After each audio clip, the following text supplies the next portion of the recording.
সালামুন আলাইকুম তিবতুম রাব্বি আউযু বিকা মিন হামাযাতি শায়াতিন ওয়া আউযু বিকা রাব্বি আইয়াহদুরুন বিসমিল্লাহির রাহমানির রহিম ওয়া সালামুন আলাল মুরসালিন আলহামদুলিল্লাহি ওয়া সালামুন আলা ইবাদিহিল্লাযিনা ইসতাফা রাব্বি জিদনি ইলমা।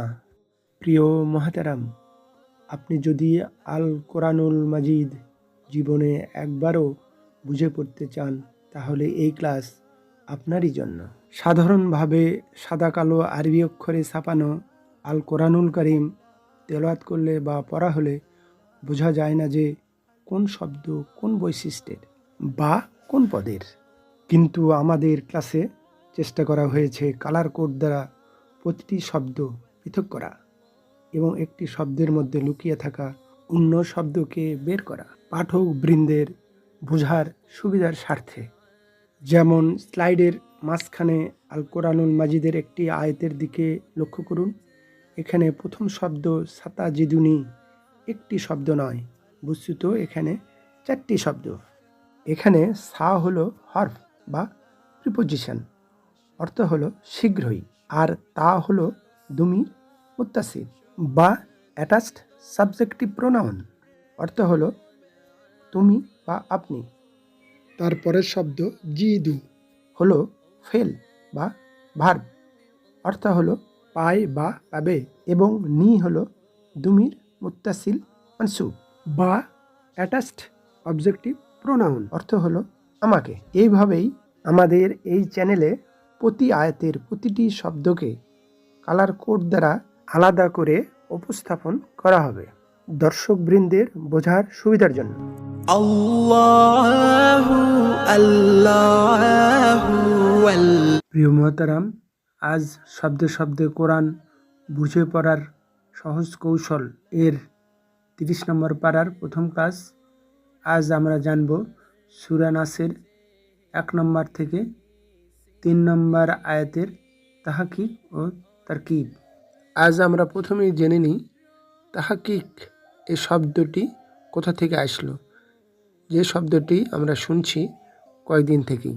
আমরা জানি আরবি ভাষার ব্যাকরণবিদগণ আরবি ভাষার সমস্ত ক্রিয়াকে 10টি ভাগে বা 10টি গ্রুপে ভাগ করেছেন। এই ক্রিয়াটি এসেছে 10 নম্বর গ্রুপের মধ্যে 2 নম্বর গ্রুপ থেকে। হাক্কাকা ইউ হাক্কিকু তাহকিকুন, ওয়াকফ করলে হবে তাহকিক, এখান থেকে এসেছে তাহকিক। এটার শাব্দিক অর্থ হলো বাস্তবায়ন করা, প্রতিষ্ঠা করা, কিন্তু ব্যাকরণগত পরিভাষা হলো শব্দ বিশ্লেষণ। এখান থেকে আমরা পাই রুট লেটার, মূল অক্ষর, মাদ্দা, 2 নম্বর নাম্বার, বচন, আদাদ, 3 নম্বর টেন্স, কাল, জামান, 4 নম্বর জেন্ডার, লিঙ্গ, জেন্স, 5 নম্বর ক্রিয়াটি কোন গ্রুপের, কোন ভাবের, 6 নম্বর এর বাংলা অনুবাদ কি মানে।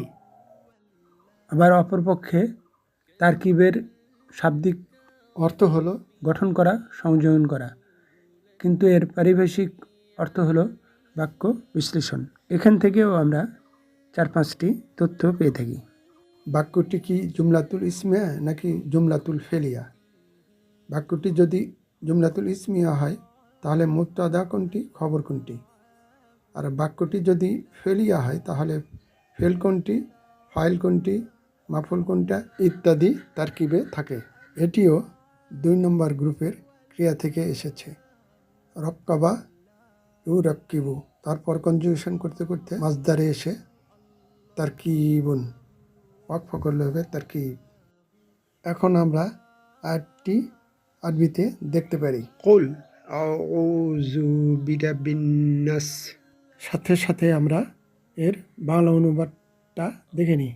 বলো, আমি আশ্রয় চাচ্ছি মানুষের প্রতিপালকের কাছে। আরবি আয়াতের প্রথম শব্দটি হলো কুল।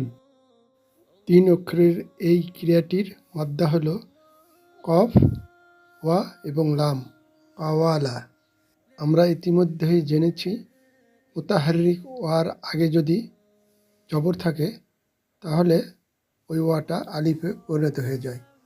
এখানে তাই হয়েছে বা তাই হবে কলা। কিন্তু আয়াতে আছে কুল। এটা হলো আমর, ইম্পারেটিভ সেন্টেন্স বা আদেশমূলক বা নিষেধমূলক বাক্য। এটা কিভাবে হলো সেটাই আমরা জানব। যেতে হবে আমাদের ছোট কনজুগেশন টেবিলে। মাদি রূপে বা প্রথম রাজধানীর ক্রিয়া পেয়েছি কলা। এটার মোদারি ইয়াকুলু, এটার আমর কুল। এই সেই আমাদের প্রত্যাশিত কুল। এখন আমরা দেখব এই কলা রূপান্তরিত হয়ে হয়ে কীভাবে কুল হলো। এখন আমাদের যেতে হবে বড় কনজুগেশন টেবিলে। যেহেতু আমরা জানি ফেলু আমর গঠিত হয় মোদারি ক্রিয়া থেকে, তাই আমাদের যেতে হলো মোদারি চার্টে, অর্থাৎ চার্ট নাম্বার 3-তে। এটার দ্বিতীয় রাজধানীর গঠন রূপ হবে ইয়াকুলু। যেহেতু এই ক্রিয়াটি এই সাবগ্রুপের ক্রিয়া, সাথে সাথে এটা নাসারা বা এ সাবগ্রুপেরও ক্রিয়া, তাই এটা বেসিক্যালি হওয়ার কথা ছিল ইয়াকউলু, ইয়ান সুরু, শেষে 2 পেশ এবং ইয়ার পরে সুকুন, অর্থাৎ ফাকালিমায় সুকুন বা কফে সুকুন। এই গঠনে আমরা জানি পেশ হারাকাত ভারী আর সুকুন পাতলা, আর ওয়া দুর্বল অক্ষর আর কফ হলো সবল অক্ষর। এখানে বৈষম্য হয়েছে, সবল অক্ষর নিয়েছে পাতলাটা এবং দুর্বল অক্ষর নিয়েছে ভারীটা। এখানে তাই ইন্টারচেঞ্জ হয়েছে, অর্থাৎ কফ নিয়েছে ভারীটা পেশ আর ওয়া নিয়েছে পাতলাটা সুকুন। এইভাবে ফাইনালি বিন্যস্ত হয়েছে বা গঠিত হয়েছে। এতেই ভারসাম্য রক্ষা হয়েছে। এটার প্লুরাল ইয়াকুলু না, এটার সেকেন্ড পারসন সিঙ্গুলার তাকুলু। এখান থেকে আমাদের ফেলো আমর গঠন করতে হবে। অন্য কনজুগেশনগুলো আপাতত দরকার নাই, তবুও চার্টে দিয়ে দেওয়া হলো। ফেলো আমর করতে হলে মোদারি ক্রিয়ার সিঙ্গেল সেকেন্ড পারসনের মোদারি আলামত তা বিলুপ্ত করতে হয়, তাই করা হলো। এবং শেষ অক্ষরে ফেলো আমরের নিয়ম অনুসারে সুকুন দিতে হয়, তাই সুকুন দেওয়া হলো। 2 সুকুন বা 2 যজম এখন পড়া যায় না, তাই দুর্বল অক্ষরের সুকুন সহ ওয়াটা বিলুপ্ত হবে, ড্রপ হবে। সমাজেও তাই দেখা যায়, সবলের কাছে দুর্বল টিকে না, উচ্ছেদ হয়ে যায়। আর হলো কুল, সে আমাদের প্রত্যাশিত কুল। এটার ফাইল আন্তা মুস্তাতির, অর্থাৎ লুকায়িত, হিডেন। যেমন ইংলিশে ডু ইট, ইউ সাইলেন্ট আছে, তেমনি এখানেও আন্তা সাইলেন্ট আছে। কুল, বলো, তুমি বলো। আল্লাহ সুবহানাহু ওয়া তাআলা তাঁর রসুলকে বলছেন, বলো, তুমি বলো। কুলের পরে যা আছে সবই আল্লাহ তার রসুলকে জনগণের কাছে, মানুষের কাছে বলতে বলছেন। এবং কুলের পরে যা আছে, যা বলা হয়েছে, সবই হলো কুলের মাফউলুন বিহি, অর্থাৎ কুলের কর্মকারক।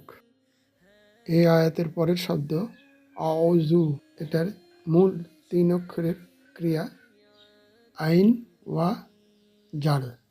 এটাও কুলের মতো আজওয়াব ক্রিয়া, এইস সাবগ্রুপের ক্রিয়া, সাথে সাথে এটা নাসারা সাবগ্রুপেরও ক্রিয়া। আওয়াজা থেকে কিভাবে আজা হলো সেটা অলার বেলাতেই আমরা ভালোভাবে শিখেছি। আউজু কনজুগেশনটা কোথা থেকে আসলো তা ভালোভাবে জানার জন্য আমাদের মুদারির বিগ কনজুগেশন চার্টে যেতে হবে। আজা হলো এটা মাদি রূপ, এটার মুদারি রূপ হবে ইয়া উজু, সে আশ্রয় চাই চাবে। এটার প্লুরাল হবে ইয়া উজু না, তারা আশ্রয় চাই চাবে। এটার সিঙ্গুলার সেকেন্ড পারসন হবে তা উজু, তুমি আশ্রয় চাও চাবে। এটার প্লুরাল তা উজু না, তোমরা আশ্রয় চাও চাবে। আমি আশ্রয় চাই চাবো আউজু, এটাই আমাদের প্রত্যাশিত শব্দ আউজু। আর আমরা আশ্রয় চাই চাবো নাউজু। আমাদের দেশে শুধু খারাপ কিছু হলেই বলি নাউজুবিল্লাহ। প্রকৃতপক্ষে নাউজুবিল্লাহ হলো আমরা আল্লাহর কাছে আশ্রয় চাই বা চাবো। আর আউজুবিল্লাহ অর্থ হলো আমি আল্লাহর কাছে আশ্রয় চাই। এখানে হামজা জবর আই আনার শর্ট ভার্সন, আমির সংক্ষিপ্ত রূপ। পরের শব্দ বি রাব্বি। মূলত এখানে আছে দুটি শব্দ, বি হাবজার এবং রব্বুন রব। রবের আগে হরফজার বি আসাতে রব্বুন রব্বি হয়েছে, রবের র বা এর হয়েছে। তাহলে আমরা এখানে পেলাম জার মজরুর বন্ডিং বি রাব্বি, এবং সাথে সাথে রাব্বিটা হলো আন্নাসের মুদাফ, অর্থাৎ রাব্বি এবং নাস ইদাফা বন্ডিং। রাব্বি হলো মুদাফ এবং আন্নাস হলো মুদাফ ইলাহি।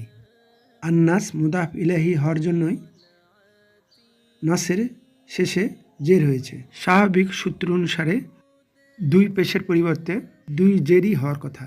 রাব্বি আর নাসের মুদাফ হওয়াতে রাব্বিন না হয়ে একটি জের রাব্বি হয়েছে, কারণ মুদাফে তানবিন হওয়া হারাম। পরের শব্দ আন্নাস। আন্নাস ইনসানের প্লুরাল, যেমন সব মানুষ।